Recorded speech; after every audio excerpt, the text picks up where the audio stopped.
Hi friends, అందరు బాగున్నారా? నేనైతే చాలా బాగున్నా ఫ్రెండ్స్. నన్ను సపోర్ట్ చేసే వాళ్ళందరికీ అయితే very very thank you friends. ఎందుకంటే మీ సపోర్ట్ వల్ల అయితే ఇక్కడి వరకు వచ్చిన ఫ్రెండ్స్ 30,000 అయింది. మీ సపోర్ట్ వల్ల అయితే వీడి వరకు రాగలిగిన, ఇంకా ముందు తీసుకెళ్తారని ఆదరిస్తున్నా ఫ్రెండ్స్ మిమ్మల్ని అందరిని అయితే. ఇంకోటి ఏంటంటే మీ ప్రేమ అభిమానానికి అయితే నేనేమి ఇచ్చి రుణం తీర్చుకోలేను. ఎందుకంటే అంత ప్రేమ చూపిస్తారు ఫ్రెండ్స్. మీ ప్రేమకైతే నేను ప్రతి జన్మ రుణపడి ఉంటా ఫ్రెండ్స్. ఎందుకంటే అంత ప్రేమ చూపిస్తారు నా మీద. నాకైతే తోబుట్టులు లేరు ఫ్రెండ్స్. కొంచెం అది బాధ అనిపిస్తుంది. ఒకప్పుడు ఉండేది ఫ్రెండ్స్, దేవుడు తీసుకెళ్ళిపోయిండు, లేరు. కాబట్టి కొంచెం ఎమోషన్ అవుతా ఫ్రెండ్స్, ఏమనుకోకండి. ఇంకోటి ఏంటంటే మన అనుకున్న వాళ్ళు ఎప్పుడు మనతో ఉండరు ఫ్రెండ్స్.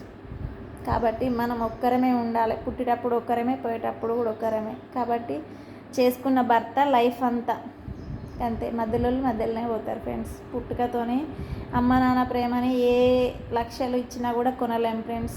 ఇంకొకటి నాకు తెలిసింది, కడుపు పేగు బంధాన్ని తల్లిదండ్రిని అస్సలు కొనలేం ఫ్రెండ్స్. అన్నీ కొనగలుగుతాం కానీ కొంతమందికి అది అర్థం కాదు ఫ్రెండ్స్. ఎంత చెప్పినా కూడా అర్థం కాని వాళ్ళని వదిలేయడమే మంచిది ఫ్రెండ్స్. అర్థమయ్యే వాళ్ళకైతే చెప్పాలి. ఇంకోటి ఏంటంటే మనల్ని ఇష్టపడే వాళ్ళని అయితే ఎప్పుడు కాదనుకోవద్దు ఫ్రెండ్స్. మనం ఇష్టపడే వాళ్ళకంటే మనల్ని ఇష్టపడే వాళ్ళతో ఉంటే మనం హ్యాపీగా ఉంటాం ఫ్రెండ్స్. నా ఒపీనియన్ చెప్తున్నా. మనం ఎదుటోళ్ళ దగ్గర ఎంత ప్రేమ చూపించినా అది వేస్ట్ ఫ్రెండ్స్. మన మీద ప్రేమ చూపించే వాళ్ళే స్వచ్ఛమైన ప్రేమ ఫ్రెండ్స్. అది తెలుసుకుంటే అందరూ బాగుంటారు ఫ్రెండ్స్. ఇంకోటి ఏంటంటే మనం ఎదుటోళ్ళని మంచిగా చూసుకుందామన్నా కూడా మనల్ని మంచిగా చూసుకోరు ఫ్రెండ్స్ ఎదుటోళ్ళు మాత్రం.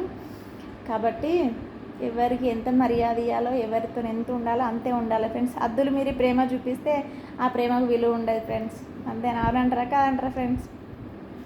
కాబట్టి మనం ఎలా బ్రతకాలి, మనం ఎవరి దగ్గర ఎట్లుండాలి, నలుగురిలో ఎట్లుండాలి, ఒంటరిగా ఎట్లుండాలి, ఎవరితో ఎలా మాట్లాడాలి అన్నీ నేర్చుకోవాలి ఫ్రెండ్స్. మనం లైఫ్లో ఎదగాలి, ఒకరి ముందు ఒక స్థాయిలో ఉండాలంటే మనం అందరి దగ్గర, ప్రతి ఒక్కరి దగ్గర మనం ఎలా బ్రతకాలో నేర్చుకోవాలి.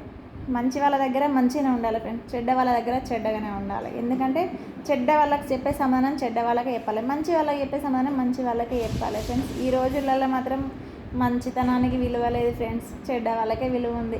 అయినా పర్వాలేదు ఫ్రెండ్స్. కానీ మంచితనం ఈ రోజు కాకపోతే రేపైనా గెలిపిస్తుందని నేను నమ్ముతా ఫ్రెండ్స్. ఎందుకంటే ఓపిక అనేది చాలా ముఖ్యం ఫ్రెండ్స్. ఓపికతోనే వెయిట్ చేస్తే ఏదైనా సాధించుదామని అనిపిస్తుంది ఫ్రెండ్స్ ఒక్కొక్కసారి. కానీ ఓపిక ఉన్న వాళ్ళకి ఏమున్నదని మళ్ళీసారి అనిపిస్తుంది ఫ్రెండ్స్. నాకు నేనే మనసుకు సర్ది చెప్పుకుంటా. ఎందుకంటే ఓపిక అనేది చాలా మంచిది ఫ్రెండ్స్. ఎదుటి మనిషిని మనం ఒక మాట అంటే లైఫ్లో గుండెలో తట్టిపోతుంది ఫ్రెండ్స్. కానీ ఆ మాట పడ్డవారికి లైఫ్ అంతా గుర్తుంటుంది ఫ్రెండ్స్. కానీ అదే మాట మనం తిరిగి అన్నాం అనుకో, వాళ్ళకు మనకు తేడా ఉండదు ఫ్రెండ్స్. కాబట్టి ఎవరెన్నన్నా ఎవరేం చేసినా పట్టించుకోవద్దు ఫ్రెండ్స్. కొంచెం బాధ అనిపిస్తుంది, బాధపడాలి, వదిలేయాలి. ఈ రోజులలో మనం హ్యాపీగా ఉంటేనే ఎక్కువ రోజులు బ్రతకగలుగుతాం ఫ్రెండ్స్. కాకపోతే టెన్షన్స్ మెయింటెన్స్ అన్నీ ఆలోచించితే మన మైండ్ అనేది పాడైపోయి మనం ఎక్కువ రోజులు బ్రతకం ఫ్రెండ్స్. కాబట్టి మనకు వీలైనంత వరకు మినిమం హ్యాపీగా ఉండడానికే ట్రై చేయాలి ఫ్రెండ్స్. ఎందుకంటే లైఫ్ అనేది చిన్నది. ఈ చిన్న లైఫ్లో మనం ఉన్న రోజులు సంతోషంగా ఉండాలి ఫ్రెండ్స్. ఎదుటోళ్ళని సంతోషంగా ఉంచాలి. మనం వచ్చేటప్పుడు ఏం తీసుకురాలి, పోయేటప్పుడు ఏం తీసుకోవాలి ఫ్రెండ్స్. 4 రోజుల భాగవతానికి నాటకాలన్నీ. కానీ చిన్న చిన్న భూములకు, ఆస్తులకు కొట్లాడుకుంటారు ఫ్రెండ్స్. వాళ్ళు ఏం తీసుకపోరు, మనము ఏం తీసుకపోము. ఉన్నంతసేపు అనుభవించడం తప్ప ఏది రాదు ఫ్రెండ్స్. ఏది ఉన్నా మన వెనుకున్న వాళ్ళకి తప్ప మనం ఏం తీసుకోపోము ఫ్రెండ్స్. కానీ చిన్న మెదడుతో ఆలోచిస్తే అన్నీ గుర్తుకొస్తాయి ఫ్రెండ్స్. కానీ ఆవేశం, ఉడుకు రక్తంతో ఆలోచించితే పగలు, పంతాలు, కక్షలు తప్ప ఇంకేం ఉండవు ఫ్రెండ్స్. నాకు తెలిసిందైతే చెప్తున్నా, తప్పుగా అయితే అనుకోకండి. ఎందుకంటే నా మనసులో మాట చెప్పాలనిపించింది, చెప్పినా. తప్పుగా అయితే అనుకోకండి ఫ్రెండ్స్. బాయ్.